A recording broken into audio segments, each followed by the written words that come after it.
We good?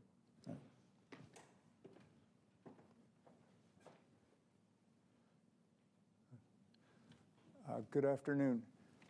My name is George Perkovich. I'm a Vice President for Studies here at the Carnegie Endowment.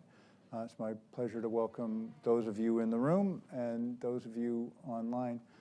This afternoon we have the pleasure of presenting to you Dr. Kenji Kushida, who's a senior fellow at Carnegie, but resident in Silicon Valley, where Carnegie now has an office, as well as our other centers internationally. And Kenji has been working intently his whole career, but also now for Carnegie, on technology issues related to Japan, and in particular, as he's going to speak with you today, in thinking about how to improve understanding, especially in the U.S., of ways in which technology cooperation between the private sectors in the two countries could benefit both more substantially than has been recognized often, and be part of fulfilling the political aspiration that the President and the Prime Minister recently announced. And so Kenji today is going to give you a sense of how to turn that political aspiration into a more realistic proposition on the ground, and then we'll open it up for discussion. So thank you, and let me welcome Kenji.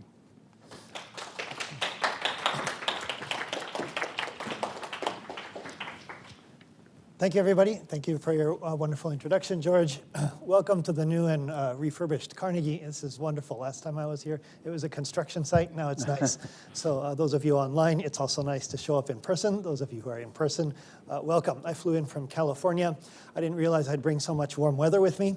As a good researcher, you don't want to make a mistake between correlation and causation. But in a world of AI, it's just about correlation. So it's OK, which means I'm probably welcome here again. So I'm happy to come. And so today's topic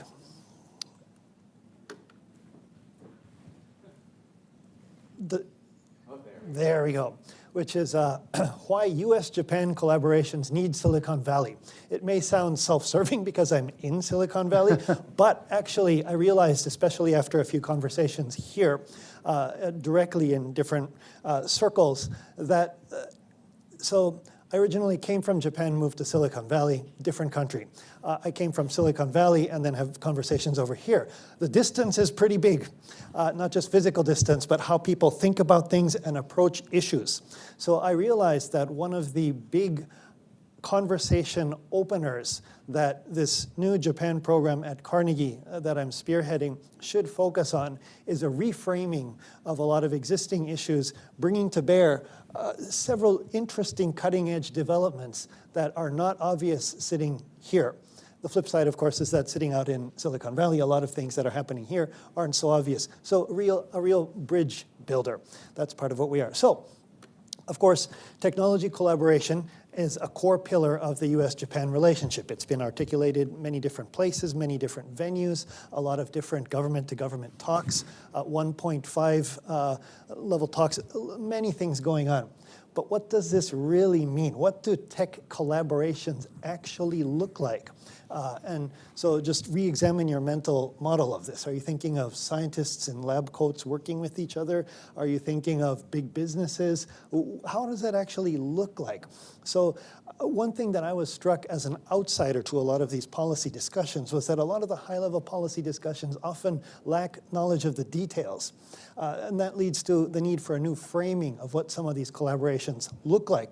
Much of the collaborations happen in the private sector. And sitting in Silicon Valley, working with big Japanese companies and Silicon Valley startups, a few Japanese startups, entrepreneur startup ecosystems in Japan, linking with Silicon Valley, I have a very different view of how technology collaboration works that's driven by the private sector, and we can talk about this later. So Silicon Valley is actually a key location of where some of these collaborations are occurring. And I'm going to show a few examples as a conversation opener that I think we can follow up in a nice informal chat that are paradigm shifting. So a lot of paradigmatic cases where we take a specific interesting collaboration, but build out from that mental framing of how some of these collaborations can look like, I think leads to a series of new trajectories in how we think. So for example, 3D mapping of construction sites. Komatsu is is a global Japanese construction firm. They operate in over 170 countries. They partnered a few years ago with a Silicon Valley drone company that makes basically 3D maps. It's not a drone company, it's a platform using drones called Skycatch. And so they made 3D maps of construction sites.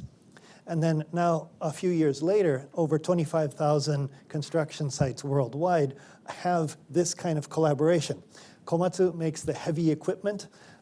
They have big factories all over, and then basically almost all continents they have a presence. And then the Silicon Valley startup doing something that the big global Japanese company, it wasn't their core competence. But then from the Silicon Valley company vantage, by partnering with this global Japanese company, they could immediately access all sorts of global markets. It was their way to scale up. So venture capitalists investing in startups are always interested in how are you going to scale fast? Well, one mechanism can be to partner with global Japanese companies to do something that the companies themselves aren't so good at, to be able to scale globally. And they learned in the process where a lot of these things, the details can be theoretical. Okay, what about this deployment? What about that deployment? Oh, we're actually deploying here in high wind, in the desert, in jungle. I mean, all of these kinds of real world cases then help the startup as well. This is a kind of win-win collaboration where it's not a zero-sum traditional trade relationship. They're layered on top of each other. Here's another example. For developing new autonomous vehicles or other kinds of vehicles, one type of Silicon Valley startup can actually use a lot of data for testing virtually. So you have a very, very detailed model, operational model of the car or the vehicle or construction equipment or whatever it is, and then you plug in a lot of real-world data and then a lot of synthetic data. You test a very large number of variables very rapidly, and you can test for things like, okay, here's the weather condition, here's how you can see, here are the blind spots. If the weather is very terrible, you're going up a steep incline, what are the blind spots? And of course, this kind of thing can take real-world data from multiple places. You also have synthetic data that you plug in. So let's make visibility worse, or let's have some sleet coming sideways very fast. You can manipulate these. And then you can access the information and the analysis from many different points around the world. And big global Japanese companies are partnering with this kind of startup to do that. So you might even be able to test, and that's one of the variables here, emissions, right, which is a big issue for climate change. Let's have different designs and figure out how the emissions outcomes are different. And you can test that rapidly before spending years on a racetrack or in the mountains to do this. So that's another kind of collaboration that's happening. Next one, in construction. This is Obayashi Construction, a big Japanese construction firm, and SRI International, used to be called Stanford Research Institute. They're independent now, but Research Institute in Silicon Valley. The idea here, Japan's very aging workforce. The average age of construction workers is in, I believe, the upper 50s. And it's an issue when you have to carry big, heavy things around on basically semi-autonomous things that you roll around. But you need more autonomy than that because there aren't enough people. And so the robots down here were built by Obayashi, but the LiDAR sensor, the sensor that makes it autonomous, that can detect things, that came from Silicon Valley research. So putting these two things together, then instead of having 4 people to move that thing on the picture on the left, it can move itself. But then you realize things that you're sort of solving problems you didn't realize were as severe. If you think about an industrial elevator, something like that, it moves very slowly. And in the morning when all the construction workers come there, they have to line up and then go up with various equipment and themselves. So it takes a long time, maybe an hour or more to get to floor 26 or wherever they're going. But if you can make it fully autonomous, you not only don't need people, you can actually do it, have them operate the elevator at night. So you move the equipment up there during the night and all the material up there during the night. So during the day, it's just the people. Now, underlying theme here is Japan's situation of a rapidly aging and shrinking society makes it very much cost-effective to develop a lot of autonomous and robotic solutions rather than just hiring a few more people, which there aren't enough of. And so in this way, we can have domestic developments within Japan that can be then a model for elsewhere. Right now, it's probably cost-effective to do this in Japan and a few other places. But once this kind of system can be rolled out, its quality increases, can be made lower cost, then it's a solution for a much, much broader set of global customers, markets, et cetera. This is another aspect, dimension of the cutting-edge U.S. Japan technology collaborations. It's in the development and deployment. So final example, because this is all meant to open a few conversations. AI to optimize traditional business procedures. And here's how some of this can happen. Tokyo Marine and Fire is one of the biggest Japanese insurance companies. They partnered with an AI company in Singapore that they met through a Silicon Valley accelerator. And so you can take all sorts of metrics for aftermarketing and effectiveness, customer experience, lots of room for AI to do a lot of the work for which people, highly trained people, had been performing. But without just advantage of taking something from Silicon Valley and bringing it into Japan, it's figure out who we can partner based on a connection from Silicon Valley. The company can be located anywhere, but then Japanese company deploying it in one of the many markets around the world that they operate in. So in this sense, we have a fabric of Japanese companies all over the world that can partner with new startups and deploy the offerings in partnership because they have the scale all over the place. So I'm calling for a reframing of technology development and diffusion. Right? Technology collaboration is to solve real-world problems. So we can look at the high level and say, we need to cooperate on this and that for strategic reasons. Absolutely. But actually, so in the private sector, where a lot of the actual collaborations will occur, where the rubber hits the road, what are the real-world problems that are being solved by this? It's not collaboration for the sake of collaboration. What problems are businesses solving? What are the local industry pain points? And in areas like business, like AI. So for example, right, ChatGPT, it can do all sorts of things. And once some real business uses for this are found, discovered, and then made into some form of business, that's where we'll see a lot of diffusion in the economy well beyond the certain experiments that are happening now. And so how is this going to say, where do we look at for those? So there are limits for national level strategic-driven collaboration talks. And a few points here. So Japanese multinational corporations, global scale and Silicon Valley software. It's a platform for real-world deployment, rapid diffusion, beyond zero-sum competition of traditional trade framing. And Japan's startup ecosystem is still small, but it's growing rapidly. And it's maturing. It took about at least 15 years for many things to come in place. It's a separate stream of research that I'm publishing called Startup Japan. But a lot of the startup ecosystem is built on top of the Amazon Web Services or Google Cloud offerings by US multinationals. There's actually a game changer effect when global scale cloud computing became available for startups, not only in Japan, but around the world, because it's very cheap to build a company and scale it up. You're not paying for the infrastructure, for building infrastructure when you don't need it. You scale it down. It's a fraction of the cost of what it used to be. And Japan's startup ecosystem is basically built on top of global cloud providers that are, in the end, US-based multinationals. So bottom-up granularity to make policy debates meaningful. Right? So when we talk about trade and services or cross-border data flows, security implications and concerns for these, well, if we look on the ground, what does this actually mean? And I get confused by some of this because, okay, so on some of the examples before, if you have algorithms trained in one place, using a lot of data from that one place, then you make an algorithm. The algorithm itself that you've trained using that big data can be pretty small. You move that across borders. What does that even mean if you're on a fairly diffused cloud fabric that you're deploying it on? So once you've trained it, a not so large algorithm can be moved around but create lots of value in different ways that we've seen. So how do these big conceptions actually fit the reality? And the global cloud infrastructure. So for example, testing the vehicle's development. You can access a lot of those testing data and models from all over the world if you can connect to that cloud fabric. So what does that mean for these things? So trade in services starts to become a little confusing. And so let's update our frames for how we think about these things. That's what I'm calling for. And another discussion that I'm looking forward to having is standards, competition over standards.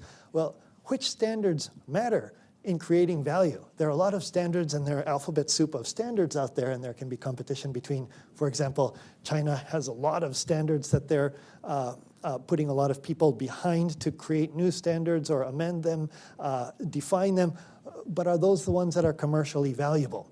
Or is it not about standards in many cases, it's about what the de facto platforms are that people are using? So again, sitting out in Silicon Valley, the conception for some of these, I think by bringing some of these perspectives together, can be made more useful. So as long as we're talking about Japanese companies in Silicon Valley, the degree to which a wide range of industries from Japanese companies, from Japan, have different types of corporate presences in Silicon Valley is extensive and understated and underexamined. These are a small sample, just how many icons I could fit in each box because there are so many, and I spent 10 minutes because it's obvious that there are so many more. Right? Finance, all the big players are there, and some other regional banks are there too. Automobile industry, basically almost everybody, as well as a lot of the big suppliers and not so big suppliers are there. Technology, some familiar names and unfamiliar names on the right there.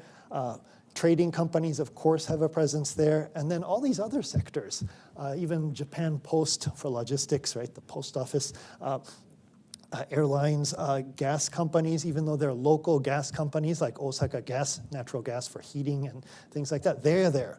So there's a broad range of sectors, and I've looked at this a bit, and I do get the sense, I don't have the hard data, but Japan does have more broader range of companies with a more extensive presence in Silicon Valley than pretty much any other company out there.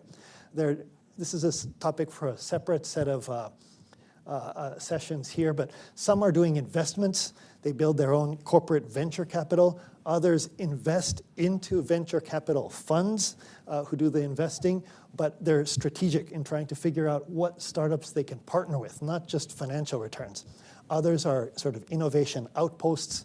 Others are R&D. Still other ones are information gathering, but that doesn't work so well unless you're actually doing business there. So more and more there's been a shift towards being able to do open innovation collaboration type Japanese company outposts there that are doing project proof of concept and then bringing it to headquarters or their U.S. subsidiaries or other things like that. So all over the map, industry map. So those are some of the topics that we're covering. And let me just do a quick preview about another line of research that is going to be undergoing in the New Japan program, how demographics are changing Japan's technological trajectories and how this has implications for elsewhere. Because big picture, I think Japan has been understated and underexamined in the degree to which interesting developments can spill over elsewhere as a model. And so, for example, human assist robotics for dangerous and difficult jobs. This is Japan Railroad East. And there's an operator in there, but this is very heavy, dangerous work, and this is a prototype, of course. But this kind of thing is well within the realm of what's being realistically discussed about developing and deploying. Upskilling. Komatsu is famous in Japan because, well, for many reasons, but one reason is that you can have not just fully autonomous vehicles, but something like this, a digger takes 10 years of experience to dig a very precise cut. Well, with this semi-automatic system, you can actually be your first day as a licensed operator. You just bring the bucket to where you need to make the incision and then push the button and then it'll carve it automatically, but it can't decide it doesn't decipher whether that big thing is a big boulder or a plastic bag. Well, a human can understand that pretty quickly. So this kind of paradigm where you take less skilled labor and allow them to do the work that used to require lots of training. Well, this is perfect because Japan's skilled labor force is shrinking so rapidly that you need to be able to upskill new people. So if we take a step back and look at AI of different sorts, there's the human replacement type and the intelligence augmentation type. We might call it AI and IA. And so both of these are very seriously deployed all over Japan in different ways. And this is from about a decade ago, but this type of application is very much, there's a lot of potential for it. Therapeutic robots for dementia patients. The proportion of people in Japan that will have dementia within the next 10, 15 years is staggering. I don't have the numbers in front of me, but they're quite stark. Therefore, this kind of deployment, this is actually, it has sensors all over it. And again, this is from about 10 years ago, so the latest things can do more. But sensors to take vital signs, and there are studies of how people's mental health outcomes and even their vitals, by hugging a cute one like this, they actually have better health outcomes. And so this is another type of trajectory. So that was a summary of some of the things that I hope we can talk about in the next little chat here, and a shout out for Carnegie's new Japan initiatives, branded Innovative Japan, Global Japan. There's a lot more innovative parts of Japan that should be spotlighted, and a lot of Japanese companies are far more global than are expected by older narratives, so we're trying to go for a new narrative. Startup Japan, the startup ecosystem is very interesting and counter to what a lot of old perceptions of how Japan's large firm-dominated economy works.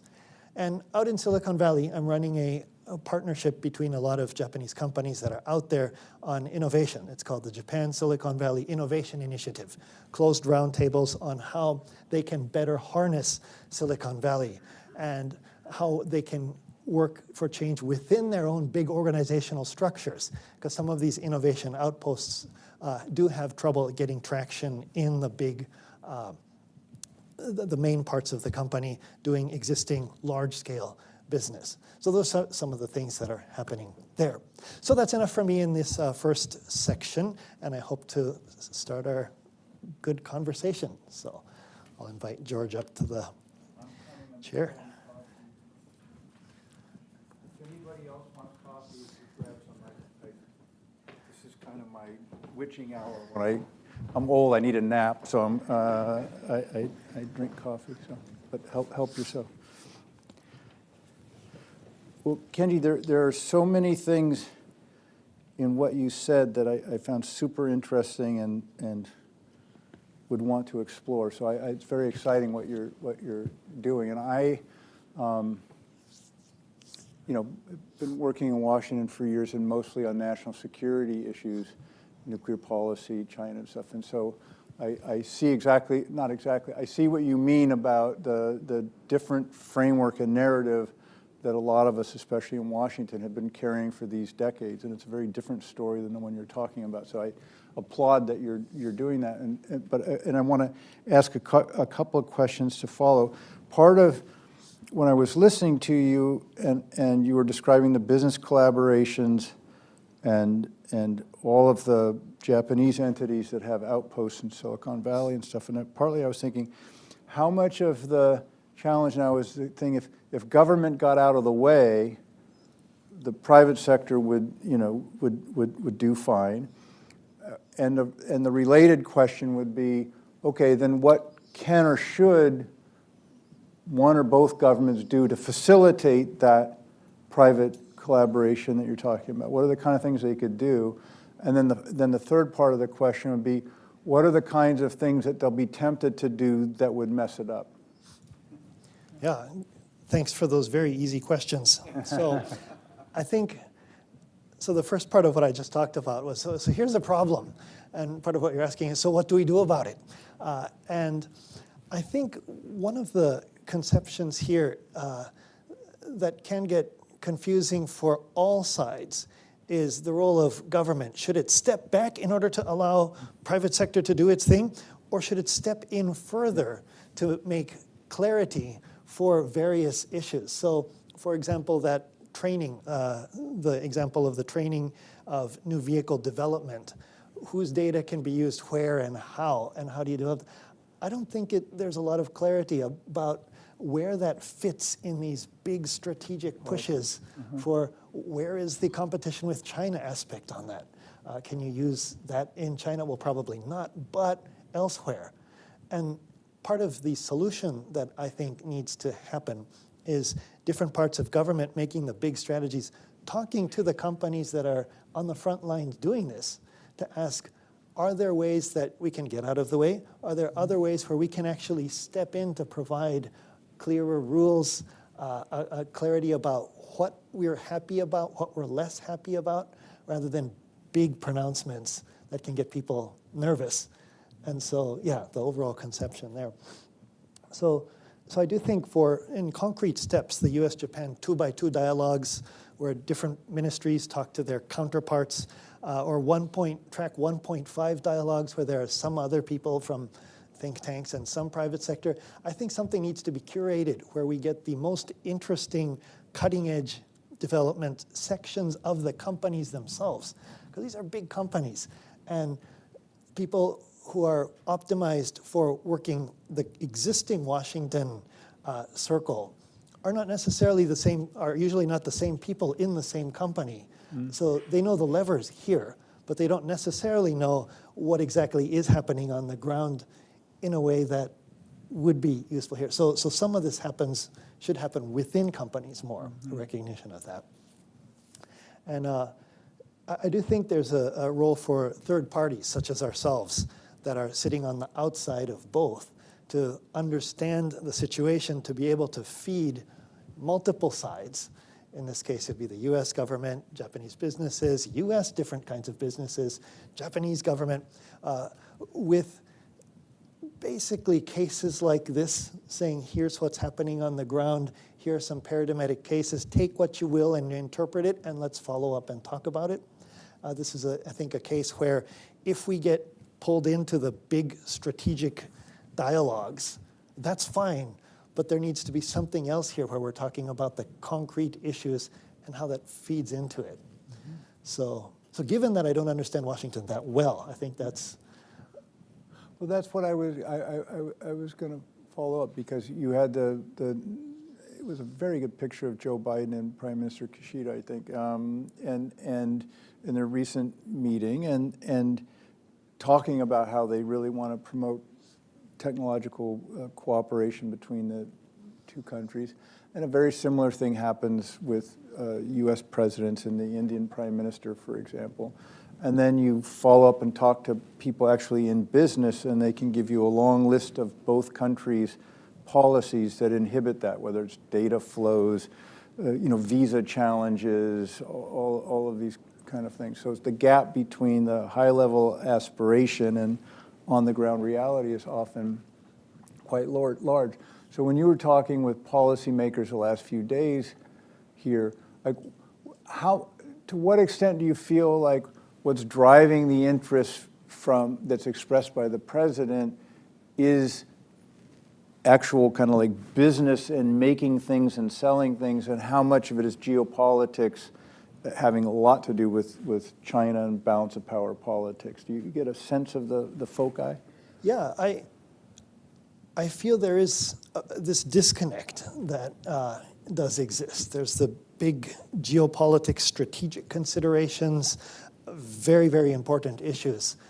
But then there is all this massive private sector activity that's occurring with a very different set of frames in how participants are undergoing things. So for example, if we take something simple like IT investment amounts. So let's say you have one area that has a lot of IT investments and another area that doesn't have as much IT investment.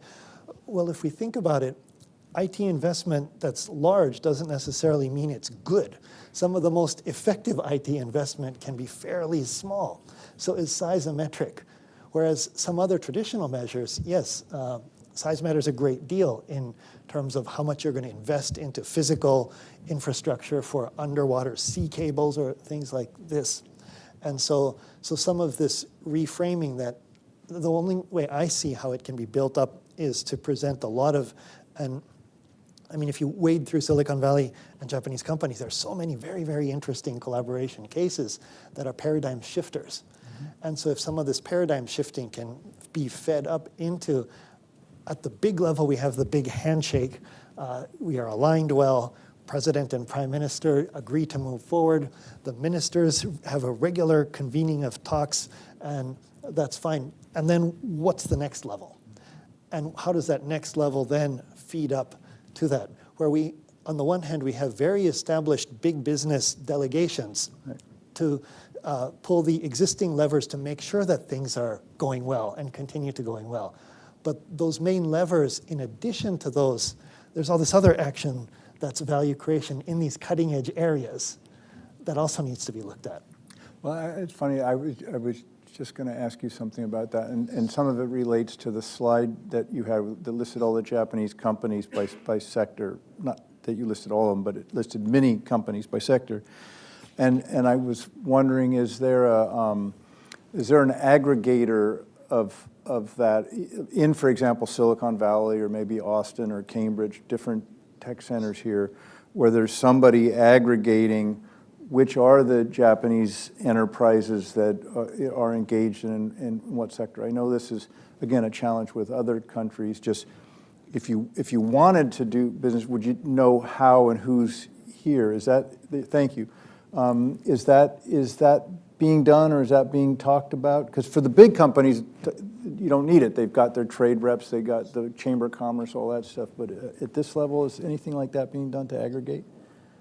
It's a fairly new development for all these offices to be opened and all this investment to flow in. So I don't think there's a single focal point.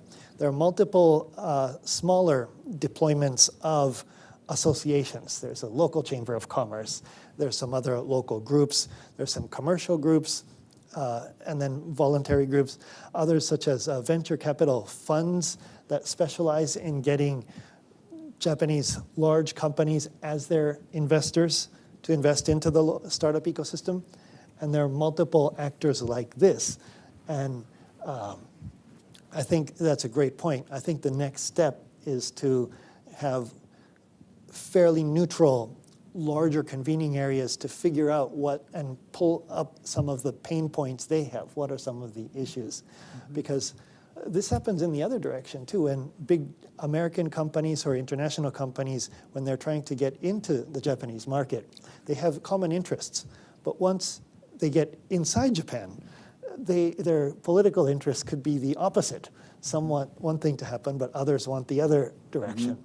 And so it's not so clear to me that all of these companies would be in a position to line up and be aggregated so easily. But there is a dynamic where the people who are most active in Silicon Valley, in the teams and in the different parts of the companies that are doing the most interesting things, they're usually not set up to brag about them or to advertise them or to connect to government because they're so busy doing the on-the-ground things. And so I do think that's where there's a role for those of us third-party neutral analyses to pull together them and make a platform for some of that. How much of what you're going to be doing and what you hear from people, whether it's in Silicon Valley or here, how much of it will relate to U.S. businesses and technology in Japan? In other words, we're talking a lot about Japanese entities here teaming up with folks in Silicon Valley. How much of it on the other end do you think is going on or would go on? Yeah, that's a great series of line of inquiry too. The Japanese market for a lot of big multinational U.S. companies is more open and bigger than many expect. Overall, the economy isn't growing so largely, but in certain segments, the growth is pretty rapid. By the way, it's ironic that right? That's a Silicon Valley, and those of you online, it keeps getting darker. We're having a light show, and I don't go out to clubs much anymore. I mean, I've got an 8-year-old at home, so I like stay home and stuff. But I kind of, oh wow, this is why I don't go out to clubs. Yeah. Yeah, and the flip side, we can make it. Yeah, exactly. If you guys want to dance or something, go ahead. Yeah. So, yeah, going to Japan. So companies like Amazon Web Services, for example, they've made something like $9 billion of investment into the infrastructure in Japan. Okay. And that's significant because not only the amounts that they make data centers, but they're a platform on top of which the startup ecosystem, big companies and others operate. So their footprint is bigger. And then companies like Google Japan are famous for having absorbed a lot of people that are really good out of college and from other large traditional Japanese firms. They work at Google for a few years, and then they go off to the startup ecosystem. So that kind of presence enhances the labor fluidity and labor mobility in a good way. And so there's that piece of it. In terms of making rules and trying to figure out what kind of rules can be made to help their activities, my sense is that the U.S. multinationals have more experience with that, and they're a little better at that because they're bigger and more concentrated. And these Japanese companies in Silicon Valley are more dispersed. I often end up playing the role of connecting others that haven't met each other. But by being outside of Japan, it's quite interesting. If they were in headquarters in Tokyo, for example, they might be bitter rivals, and it's not usual for them to be talking a lot. But in this outpost in Silicon Valley, we all bring them in a room and we talk about HR issues or other issues, and they're talking to each other and finding other connections where they might even introduce each other, say that we talked to this startup. It doesn't work for us now, but you might be interested in them. And so there's that kind of. What you're saying brings me back to in prior experiences, different topics, but just that when you're far away from the home office or the capital, yeah, bitter rivals actually find themselves kind of being at the same table and thinking very similar. It's been an interesting dynamic. It can be fun. I want to open it for questions soon, but just to maybe ask one more. If I'm not expecting you to have this answer, but is it worth aiming to have an answer that said, all right, by 2025 or halfway through 2024, if someone had a list of like the 3 policy changes that the Biden administration could make that would, improve this kind of collaboration, is that the kind of thing you can imagine? I mean, is it the kind of challenge for which you could make policy changes and they'd actually make a difference, or is it more amorphous than that? I think that's a great question because I think there would be a couple big ones, like CFIUS, where basically if you're a Japanese entity trying to invest here, it has to go through the set of procedures and clearances that others like New Zealand don't have to worry about. So there would be a couple big ones, but we really do need to basically be in the front lines and ask around what are some of the issues that they can do. So I think it's great. I don't have anything at the top of my head, but it's the line of inquiry that I think would derive a lot of value. Well, okay, and then that made me think of one last question. I said I'd open, and I promise I will. But I'm old enough to remember the 80s and early 90s when Japan was, congressmen were smashing Toyotas on Capitol Hill, and the Japanese are buying up New York City, and I mean it was really, it was racist. It was bad in many ways. Do you feel when you're doing this work either out in California or when you're thinking about the policy issues now, is there a legacy of that kind of mistrust in either direction, or is that just we've all died off, and so people doing it now don't remember that, and it isn't such an issue.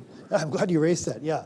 It's very interesting watching some of the U.S. China things that come out and pronouncements and concern and different op-ed pieces.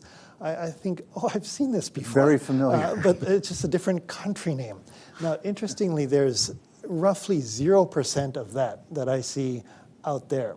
A lot of concern over China, of course, to Japan, not at all. So the way I describe it and people feel, the tailwinds are there. And even if Japan hadn't moved closer to the US, just by the US being much more concerned with China, automatically that drove them closer together. Yeah. So it's a moment where Japanese companies can do all sorts of things. And then the other piece of this is that the framing of competition, a lot of this is layered. So, okay, Amazon Web Services comes in Japan. They're not necessarily displacing the Japanese traditional system integrators. The system integrators then build their solutions using Google or other Amazon resources, and they're closer to the clients, which are the big company-specific, industry-specific things, and like the Komatsu example. So Komatsu didn't make their own drones. The drone company is not in construction equipment, and so there's a partnership there where both win. Division of labor, yeah. And so really that conception of a lot of US big tech and then a lot of the startup ecosystem in the US can use Japanese companies as a platform to expand. And that's a very different framing from the past and from current US-China stuff. So. Okay, that makes sense. Interesting.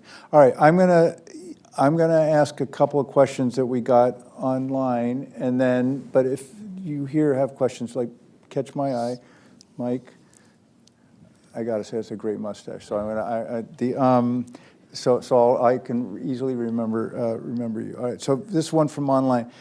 Can you talk a bit about how Japan's making or might make use of modular global knowledge bases for designing sustainable economies? Okay, I don't know what that means, but you might be able to interpret that for me. I'm not sure what global modular knowledge bases are, but if we're talking about tapping into different ecosystems of, let's say, startup ecosystems, there's the big one in Silicon Valley. There are outposts in Boston for the biotech areas, other parts of Asia that have interesting clusters, parts of Europe.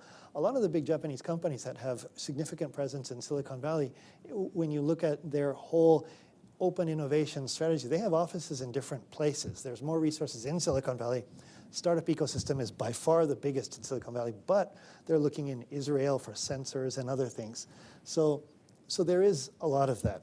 And I was looking at some of the numbers of these big Japanese multinationals, and they're far more global than I had realized. And sometimes I talk to the employees who are a little surprised. So how global they became. Part of that is the weak yen, right? Because if the yen is weak and then you make overseas, it's bigger. But so for example, HVAC giant Daikin, which they operate in over 170 countries worldwide. Their overseas sales grew from 33% in 2002 to 79% in 2022. And part of this is accomplished through big companies buying other companies and then just operating them, but quietly. They don't revamp the company. They just own it. Them. Yeah. Other times they do integrate them more. Daikin did integrate some others. Or Tokyo Marine Holdings, which many of you haven't heard of, right? A leading Japanese insurer from, so in 2020, it derived over half of its profits internationally from 46 countries it operates in. And that had grown from about 46% in just a few years. So we're talking about a lot of these companies that are, they started in Japan, and you have your image of Japan Inc. or whatever your frame is, but they've moved beyond that. And so in terms of partnering with startup ecosystems, there is a move to harness a lot of different places. Harness instead of, Mike, you. Like George, I've been around a while, and when I first came here to work on Capitol Hill, I was working with one of the top trade warriors, Fritz Hollings. And I was saying that Fritz Hollings was out there almost every week talking about the threat of He Japan. was a senator from South Carolina. Way back when. And what I learned back then is policy was important, and George has already talked about that, but I also learned how important culture was. And in the 80s and early 90s, there was a lot of talk about how Japan had a superior culture for innovation. Particularly the Keiretsu structure allowed all these companies to work together very tightly, almost as if they were one company. And that was seen to be a superior culture for innovation. Well, today we know that's not the case. It's actually quite a bit better to have small startups who are working with 5 or 6 different VCs and 1,800 different companies, that having a total network is sort of a better approach. Is the Keiretsu structure becoming less important in Japan? Is there a recognition that it might actually be holding people back because a startup is with one camp or another camp? It's hard to work across these boundaries. It's hard for people to move. That's the other point I wanted to emphasize, that technology transfer is a contact sport, and the best way to move technology is to move a person from one place to another. And again, Keiretsu, that's not a good way to do that. Is that changing, or is that an old mindset that's in my head from 30 years ago? Great questions. So I think overall, the Japanese industrial structure is more fluid than it was before. The business groups, cadets if you will, but definitely exist. They're not a figment of people's imagination, as some people have said, but they're not insurmountable. And what has happened in semiconductors and a few other sectors is a lot of divisions have been carved out of certain cadets groups. They've been merged with others, sometimes with government support, otherwise not. So a cross-business group movement of company units, and then some people does happen. Now, if we're looking at startups or doing something new, the industrial groups can be a net positive, because if you want to get a big customer and you need to scale quickly, and you get one group company in, for example, the Mitsubishi Group or the Sumitomo Mitsui Group, then chances are, since they know everybody that matters within the whole group, if they absolutely love what you're doing and it's a great collaboration success, then you can quickly scale out to other group companies. This is also the pattern of historically foreign firms going into Japan, and they found they're offering to one group, and then it grows rapidly, and then the other group wants this group's functionality as well, so then you can ramp up. So it can work in that way. Overall, the human capital movement in Japan is more fluid than it has been in a long time. People leaving big companies, people leaving government to enter startups, big companies, people leave sometimes. There hasn't been that much M&A of startups yet, but some people have moved back and moved up into executive ranks in fairly traditional companies. So we have moved beyond the more heavily structured and relatively closed model. But for all the economy, or for a few leading edge areas? For the entire economy, or for just a few of the hot areas that are the most promising? Overall, yes, and for some of the promising areas, even more extreme. And, So here's a question that follows a bit on that, and then I'll come to you. It's an interesting question in my opinion, but they talked about in the short term, would you expect Japanese labor to have an aversion to making use of these technologies, which, as you were talking about, can be very valuable when you have a declining population? Well, there still are workers there, and they look at it as a replacement for their work. And so how does Japanese labor look at upskilling and automation and its effect on work culture today? I know that's hard to answer, but it's an interesting sense. If you're working in a place where everything's being set up to displace you, what's your motivation, and how do you think about your life politically and economically? yeah, that's a great question. So overall, my sense is that the labor shortage is so severe in many parts of the industry. So bus drivers, taxi drivers, truck drivers, agriculture. The average person in agriculture is, I'll have precise numbers, but we're talking in the 60s. And so a lot of the targets for automation do not have the kind of resistance or fear from the current workers. And so, if anything, the mid-level white-collar workers that are employed at small, medium businesses that are not that profitable, these are the big pockets of people that are likely to be displaced with next generation AI. And interestingly, the Kishida government has been talking a lot about reskilling. So you have to find people in new jobs. And right now the debate is in the context of Japan's low inflation. There's been no inflation for a long time, and now they're basically holding interest rates very low to try to stave off inflation, but it's coming. So the government is trying to ask businesses to increase people's base salary, and so that's the debate, rather than a potential set of displacements that are going to come from automation. So if it can be framed in a way of, okay, we're going to raise your salaries for those of you that are left because we don't have enough people and we've automated a bunch of the tasks, then it's a win-win. So, yeah. Sir, yeah. Firstly, thank you for your compliment. I would like to ask, even though new technologies intend to and does benefit society in general, it's usually accompanied by unintentional consequences such as higher layoffs with more automation. Would you say this issue is in the conversation of bolstering tech collaboration between Japan and the U.S.? And who would you say is more responsible in ameliorating those adverse effects, the government or the private sector? A great question. So part of Japan's difficulties in adjusting to a digital era since the early 90s, and as the internet and various digital technologies became available, was that big companies can't lay off people very easily at all.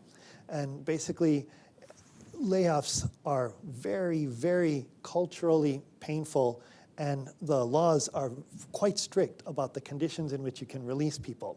So there was this bargain of, unlike a lot of what happens in big companies here, when times are good, you won't get laid off. When times are bad, you also won't get laid off. And this means that if you need new skill sets, for example, IT, literacy and all of these things, but you have to have your existing workforce then and that you're employed for basically their full careers, you can't take on a huge number of new people very quickly because you're stuck with them. But you have all these people that you are already employing that you need to sort of retrain to do these. But it's not so easy to retrain people to do that kind of thing. So this adjustment was slow, very slow, where they had to offer early retirement incentives, wait for people to age out, things like this. So the specter of layoffs really hasn't been there. And therefore, it's not on people's consciousness in the way that it would. Now, people that work in the startup ecosystem, they don't expect to be lifetime employees at that startup. They don't expect the startup to necessarily be there for the next 20 years. So their expectations are very different. So on the one hand, traditional Japan with big companies, lifetime employment, it's alive and well. It's shrinking a bit, but it's still very much there. Then there's this growing segment of startup ecosystem and a lot of foreign firms where people are not expecting to be employed forever, and the employers don't think they will. So that's the context at which all this new technology hits, which is pretty different from here. So we'll see how it shakes out. If literally millions of people can be displaced overnight, the corporate response won't be to displace those millions of people immediately. They'll try to work through things. So as a result, when times are good, Japanese companies don't enjoy as much as the high times, but when times are bad, the adjustment is also very slow.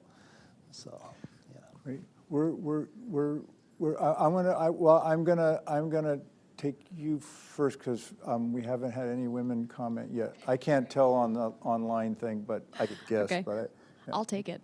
So thank you so much for your presentation. I'm curious what opportunities you see specifically in the biotech sector that we should be taking advantage of in the context of Silicon Valley in Japan. Great, thanks. And actually, since that was so concise. Can I take this question? And because I want to get to, because we got 7 minutes left, and I want to try to get to the last questions here. So I'm going to. Sure. Thanks very much. Fascinating presentation. I'm a little unclear as to how important the role of government is in all of this. What you're doing in putting together Silicon Valley and Japanese companies, educating them on how to get together, what the opportunities are, is terrific. That's a very important function. Our governments get together, as you noted, largely on more strategic issues. I think it will be extremely difficult to get governments to play a significant constructive role in getting companies together or figuring out how they can ease the way for companies. If you can get the governments on each side to highlight publicly how important this dynamic is and that it's taking place, to make more people on both sides aware of it, aware of the opportunities, great. But at the national level, certainly in the U.S., I'm sure in Japan, the sensitivity to local interests around the country, which are not always in the direction of economic efficiency and this kind of thing, is huge. And I just think, so I'd like to hear you differentiate a little bit more how you see governments fitting in and how you would approach that issue, in addition to what you're doing so effectively out in Silicon Valley. Right, thanks. So biotech and then that. Yeah, thank you. Such simple questions. First with biotech, one of the interesting types of collaborations that are starting is that you have a lot of very good research in Japanese universities. But do you expect professors from Japanese universities doing the research to become global CEOs? Well, that proposition doesn't sound very realistic or following their own interests. So what if you have, for example, Japanese intellectual property technologies, biotech-related things that can be plugged into funds who can then introduce professional CEOs who can take them global more effectively. And this is some of the type of initiative that the Japanese government is interested in. And it's a conception that some people in Silicon Valley and the biotech area are looking at as a model. Now, I think that's one of the very promising ways to go. How do you take all of this good research that's in a very proprietary and still very small startup ecosystem and plug it into where it scales rapidly? So those are some of the movements to look at, and that's based in Silicon Valley and then a bit in Boston. Large companies can play a role in that because they have plenty of capital. They're well-known entities to the universities, and they can sometimes help with the research funding on that side. And then if some of their venture capital arms can also help on the big scaling company side in partnership with independent funds, this becomes very, very interesting, and it's a new set of models that can be coming out of that. So the easier one, role of government and what can be done. So the domestic politics of each country surrounding some of these issues of strategy, I think there can be useful ones and very harmful ones, right? And one of my concerns is some of this strategic talk and initiatives can be extremely harmful because they're not taking into account how things actually happen on the ground. So by plugging in to these policymakers and the people talking to them how things do operate on the ground, I think it can reduce some of these domestic pressures that can be harmful. So for example, the digital ministry, the digital agency in Japan that was started roughly a year and a half ago, they, in order to make the next generation of Japanese government cloud, they had an open solicitation for any IT firm that wanted to provide the infrastructure. And it turned out that the only companies that were able to fulfill the government's security requirements and all the other requirements, they were all US multinationals. The ones that came through, they were Amazon, Google, Microsoft, and Oracle. there was some resistance from parts of the LDP and some parts of the different ministries saying, are you sure we want to do this? And this has only been, it hasn't been, maybe I'm getting older, but it wasn't that long ago when Motorola, trying to sell cell phones in Japan, found it very difficult to enter on national security grounds, those concerns. Well, here, there was some resistance and some concern. Are we letting go of our control of this important cloud infrastructure? Turned out the digital agency went ahead and said, look, it's open. Here, these are the ones that fulfilled it, no problem. So there were no Japanese IT firms that were certified, despite some of this more conservative national security concern, whether well-placed or not, that occurred. And I think part of that success was that the people in the digital agency, roughly, I think it was about 40%, a very large number, are people from the private sector. And the government office there, it's actually located outside of where the rest of the big government offices are. It's a private sector office building. That's where the ministry is. And I think some of this sensibility of what really makes sense from an economic, that was able to feed its way into and push back on some of these pressures. I imagine a scenario where it could have gone the other way, and a couple Japanese systems integrators firms were specified on national security concerns grounds to win, but that didn't happen. And with all the strong U.S.-China friction and the need for the CHIPS Act with big subsidies, industrial policy, and all the security, supply chain, and decoupling, semiconductors, I think that a lot of input into this can be quite useful to not just get rid of some of the more dangerous and problematic blunt instruments, but also to help frame what can be constructive here.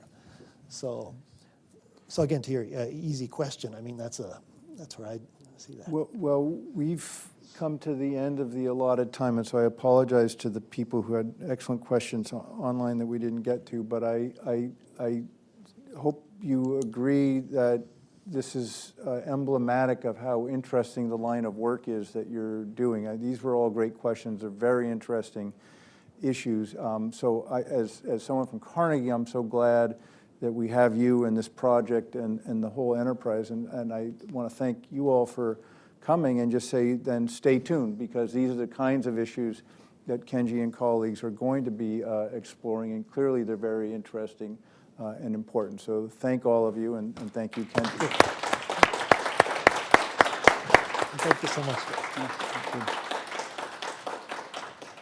Yeah.